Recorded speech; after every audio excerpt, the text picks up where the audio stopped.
नमस्कार सभी को। तो भाई मैं कोई न्यूज़ देने वाला इंसान तो हूँ नहीं जो एक one cut two cut one by one news दूँ। न्यूज़ के माध्यम से मैं आपको वो चीज़ें बताता हूँ जो होने वाली हैं, जो हो रही हैं। मैं बेस पर बात करता हूँ। न्यूज़ तो आप देखते रहते होंगे कि क्या कब होना है। बंगाल में बीजेपी सरकार जीत गई है। 9 मई को शपथ ग्रहण होना है, लेकिन ममता बनर्जी ने कहा है वो कुर्सी नहीं छोड़ेंगी क्योंकि उनके हिसाब से ईवीएम में घोटाला हुआ है, गड़बड़ हुई है और वो जीती हैं, हारी नहीं है। अब कौन सही है कौन गलत, ये तो वक्त ही बताएगा। क्या राष्ट्रपति शासन लागू होगा वहाँ पर, ये आप देखते रहिए कि होगा कि नहीं होगा। लेकिन अभी क्या है कि मैं बस ये बताना चाहता हूँ कि जिस टाइम पर मैं चाहता था कि पूरे देश में बीजेपी की सरकार बने, तो वो एक टाइम था, लेकिन बाद में कोरोना काल आया और बीच में नोटबंदी भी हुई थी और कोरोना काल आया और बहुत सी ऐसी चीज़ें हुई। बाद में एक्सपोज होता चला गया। न्यू वर्ल्ड ऑर्डर की बात मोदी जी लगातार करते रहे कि न्यू वर्ल्ड ऑर्डर आ रहा है, न्यू वर्ल्ड ऑर्डर ला रहे हैं, ये है वो है। और न्यू वर्ल्ड ऑर्डर क्या है, आपको अगर डिटेल में जानना है तो आपको रिसर्च करना पड़ेगा, क्योंकि जिनको पता ही नहीं है उसके बारे में, बस उथली उथली बातें सुनी है, उनको लगता है कि सही चीज़ हो रही है, सब सही होगा। न्यू वर्ल्ड ऑर्डर के अंदर क्या है क्या नहीं है, ये आप रिसर्च करेंगे आपको पता चल जाएगा। तो वो लाना चाह रहे हैं, इससे सब स्थिति बिगड़ चुकी है। तो जो हो रहा है वही डिस्टोपियन सोसाइटी के लिए हो रहा है, विनाश के लिए हो रहा है। बंगाल चुनाव इसकी शुरुआत है। तो आप देखिए अभी क्या हो रहा है। टीएमसी और बीजेपी के सांसद एक दूसरे को मारने में लगे हुए हैं। कितने ही पता नहीं कितने कार्यकर्ता मारे गए हैं अभी तक दोनों साइड से। तो भविष्य मालिका की माने या नॉस्ट्रेडमस की माने, और मानना ही पड़ेगा। और मेरा खुद का मानना है ऐसा है पर्सनल, कि बंगाल से शुरुआत होगी सिविल वॉर की, हिंसा की, बड़ी हिंसा की, जो पूरे देश में जाएगी। वैसे तो पूरे वर्ल्ड में ऐसा होगा, लेकिन भारत में भी बंगाल से शुरुआत हो जाएगी।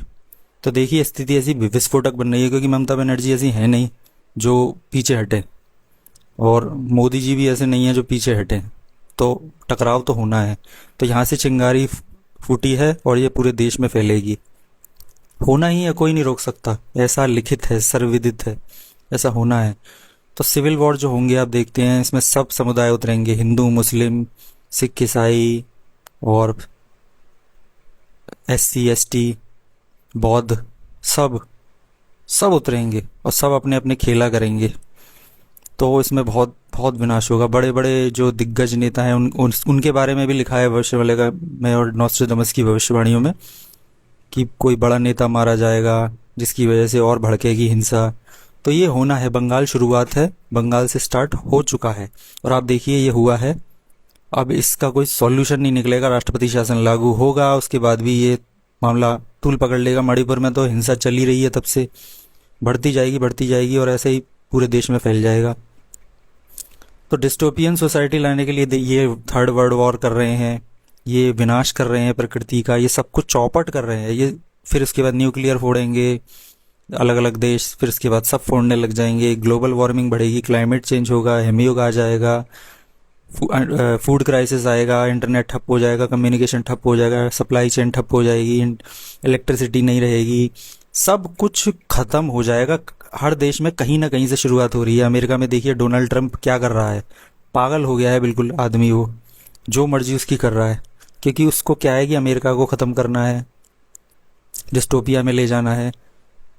ऐसे ही हर देश जो न्यू वर्ल्ड ऑर्डर के तहत आ रहा है, वहाँ के राजनेता जो हैं बड़े बड़े, जिन्होंने ये ठेका लिया है, वो देश को एक तरह से चौपट करने में लगे हुए हैं। तो ये वहाँ से आदेश है, करना पड़ेगा उनको। इंदिरा गांधी ने उस टाइम में विरोध किया था न्यू वर्ल्ड ऑर्डर का और नहीं लिया था। राजीव गांधी ने भी नहीं लिया था। भले ही मैं उनको फॉलो नहीं करता, मैंने कांग्रेस को कभी फॉलो नहीं किया, लेकिन ये सच्चाई है। ये सच्चाई राजीव दीक्षित जी ने भी बताई थी, और ये है, आप सर्च करेंगे आपको पता चल जाएगी। 4 बड़े बैंकों का नेशनलाइजेशन कराया था इंदिरा गांधी ने, जिसकी वजह से आज जो हम देखते हैं, जो बैंक हमारे देश के खुद हैं, काम करते हैं, उसी वजह से चल रहा है। उसी वजह से वो संविधान में ये लोग संशोधन चाहते हैं, ताकि सब FDA हो जाए, सब विदेशी हो जाए, सब अमेरिका का हो जाए, वर्ल्ड बैंक का हो जाए।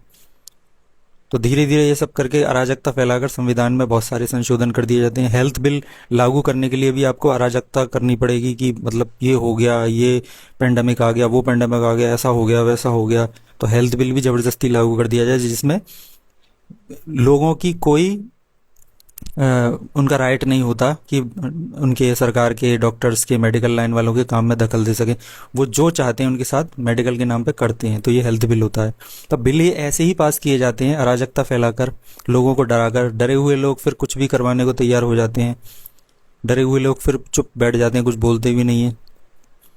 तो चुनाव हो चुके हैं और ये हो चुका है, ईवीएम सही है या नहीं ये तो आप अपने अच्छे से जानते हैं, अपने मन में जानते हैं। जो लोग सपोर्ट कर रहे हैं वो भी उनके अंदर उनको पता है कि ईवीएम जब से आए थे उस समय कांग्रेस जीती थी, फिर उसके बाद बीजेपी जीती। जिसने ईवीएम का ले लिया वो ठेका, और ईवीएम कहाँ से होता है कंट्रोल, वो तो आपको पता ही है। तो वो एक ठेका दिया जाता है कि जो उनका काम करेगा उसी को आगे बढ़ाएंगे।